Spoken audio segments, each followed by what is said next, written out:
वर्ष 2012 की वो वारदात, वो घटना देश के न्याय संहिता और प्रशासन पर एक प्रश्न चिन्ह लगाया था। और इतना ही नहीं, देश को झकझोर कर रख दिया था। लोग भारत के हर एक कोने कोने से चीख चीख कर पुकारते थे कि उन्हें न्याय चाहिए, उन्हें न्याय दो। ये कांड था वर्ष 2012 निर्भया केस, जो कुछ लोगों के द्वारा रेप किया जाता है और फिर उसे हत्या कर दी जाती है।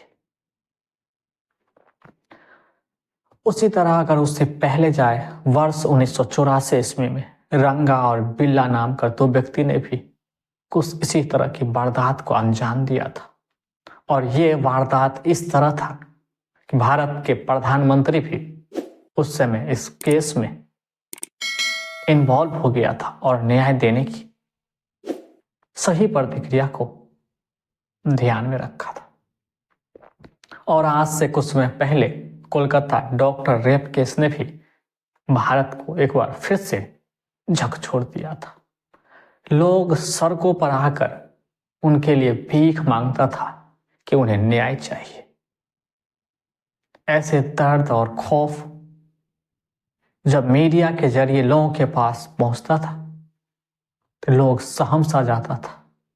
अंदर एक उबाल और खौफ उस अपराध को देख के पैदा होता था। एक गुस्सा भी अंदर ही अंदर घूरता रहता था। दोस्तों, ऐसे ही एक वाकया वर्ष 2013 में मध्य प्रदेश के खांडवा जिले में होता है। वहां 9 साल की बच्ची के साथ पहले तो रेप होता है और फिर उसको इस कदर से हत्या कर दी जाती है कि उन्हें पहचानना और अपनी नंगी आंखों से देखना दुश्वार हो जाता है। निर्भया कांड की तरह भी इसको मीडिया का साथ मिला। आसपास ने उनके लिए लोगों ने चीख चीख कर सरकार पे सवाल उठाना और प्रशासन पे प्रश्न चिन्ह लगा दिया। सरकार और प्रशासन पर दबाव होने की वजह से उन्होंने कार्य को बहुत तेजी लाया और वहां स्थानीय अनोखी लाल पुलिस के द्वारा दोषी ठहराया जाता है और उन्हें उठा लिया जाता है। मामला शांत होती है, फिर मामला कोर्ट पहुंचता है। कोर्ट के खांडवा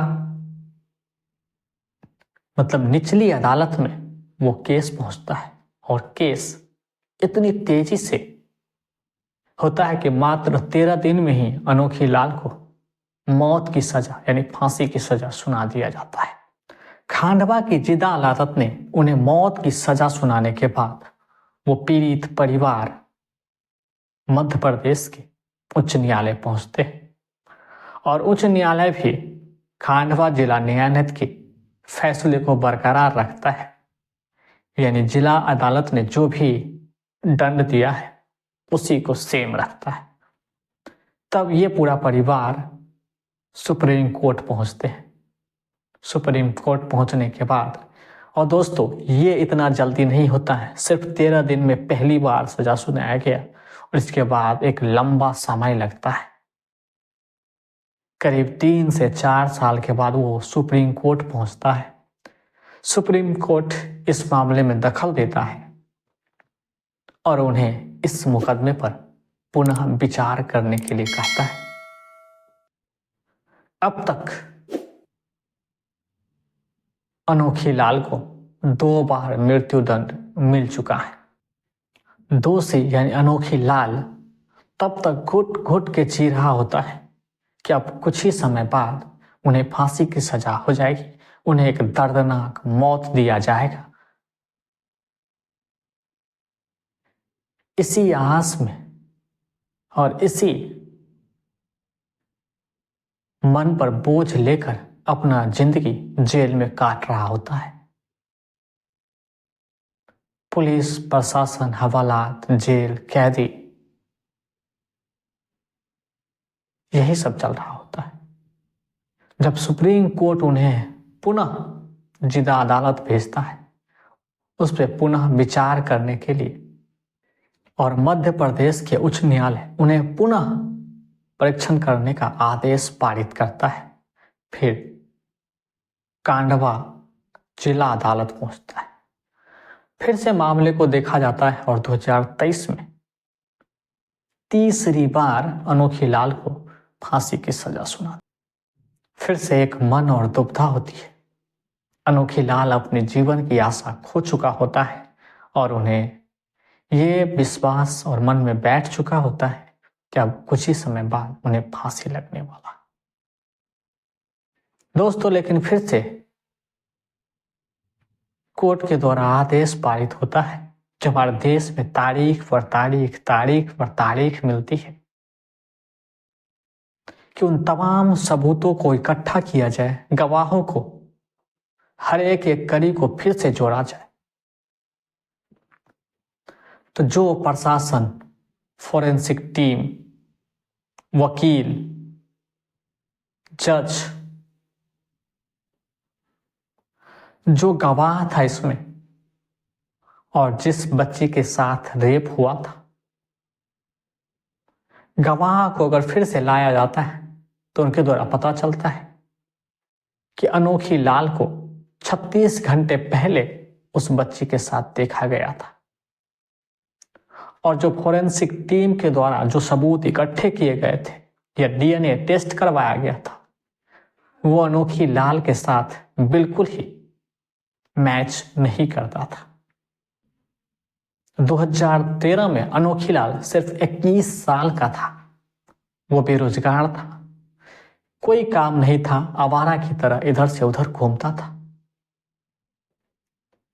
प्रशासन ने उसे उठाया बिना कोई ठोस सबूत का और उसे बलि का बकरा बना दिया।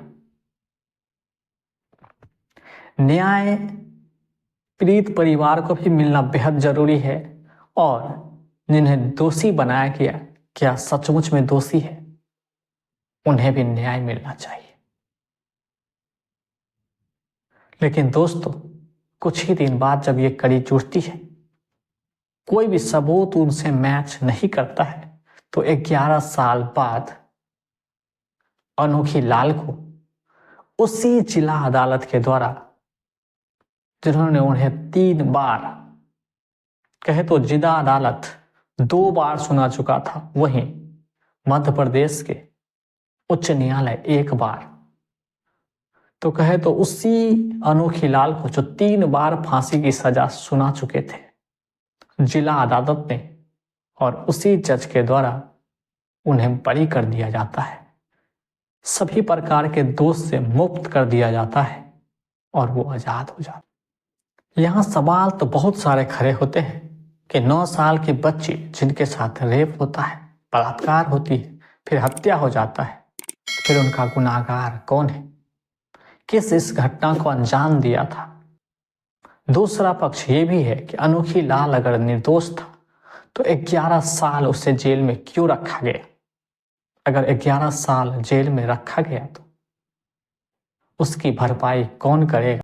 दोस्तों, ये घटना अनोखी लाल का जरूर है, लेकिन हमारे देश में अभी तक 5 करोड़ ऐसे केस है जो न्यायालय में पड़े हुए हैं और 4 करोड़ ऐसे केस हैं जो निचली अदालतों में है, और उनमें से अधिकतर केस, कहे तो 30 से 35% केस ऐसे हैं जो निर्दोष व्यक्ति जेल के अंदर पड़ा हुआ है और कुछ साल, महीनों और वर्षों लगाकर उन्हें छोड़ दिया जाता है और दोष मुक्त कर दिया जाता है। बेकसूरों की संख्या बढ़ती जा रही है और जो किसी न किसी कारणवश जेल में बंद है और कुछ महीनों और वर्षों के बाद उसे दोष मुक्त पाया जाता है। 11 साल जेल में रहने के बाद अनोखी लाल मन से, शरीर से टूट चुका है, उनका पूरा परिवार सहम चुका है, तो किस तरह से वो अदालत में जाए और अपनी मुआवजे का मांग करे। और हमारे देश और संविधान में और न्याय प्रणाली में ऐसा कोई भी विधान या प्रावधान नहीं है जो एक मुजरिम जो किसी प्रकार के दोष नहीं है फिर भी वो अब सजा काटता है तो उन्हें मुआवजे के तौर पर सरकार के द्वारा कोई भी धनराशि या किसी प्रकार की सुविधाएं नहीं दी जाती है। और वो परिवार जिन्हें न्याय मिलना बाकी है उन्हें न्याय मिला ही नहीं। तो इसमें हम अपने भारत देश के न्याय प्रणाली, प्रशासन, वकील, कोर्ट किसे जिम्मेदार ठहराएंगे? हमारे देश में जितने चुनाव होते हैं धर्म और मजहब को सबसे आगे रखा जाता है और चुनावी मुद्दा भी वही होता है। कभी चुनाव में इस तरह के मुद्दे जो हमारे देश में इतने लंबे लंबे समय तक न्याय प्रणाली काम करती है, तारीख पर तारीखें मिलती है, किसी भी मामलों को सुलझाने के लिए बरसों तक इंतजार करना पड़ता है। दोस्तों, अगर ये बात करें तो हमारे देश में जितने भी केसेस हैं उसमें से कुछ ऐसे केसेस हैं जो बिल्कुल ही निराधार हैं और वैसे व्यक्ति भी बंधक बनाया जाता है और सलाखों के पीछे होता है। इसमें जो सबसे बड़ी कारण है हमारे देश में कोर्ट या जजों की कमी होना। भारत देश की बात करें तो यहाँ 10 लाख लोगों पर सिर्फ 14 जज ही काम करते हैं। वही अमेरिका की बात करें तो 10 लाख लोगों पर 140 जजों की संख्या है। वही यूरोपियन कंट्री की बात करें तो 10 लाख पर 240 जजों की नियुक्ति होती है। हमारे देश में कोर्ट को अपग्रेड करने, जजों की संख्या बढ़ाने और मामला को जल्दी सुनवाई करने के ऊपर विशेष ध्यान देने की जरूरत है। दोस्तों, ये कहानी अनोखी लाल का जरूर है, लेकिन सबक हम सब के लिए है और हमारी न्याय प्रणाली के लिए है।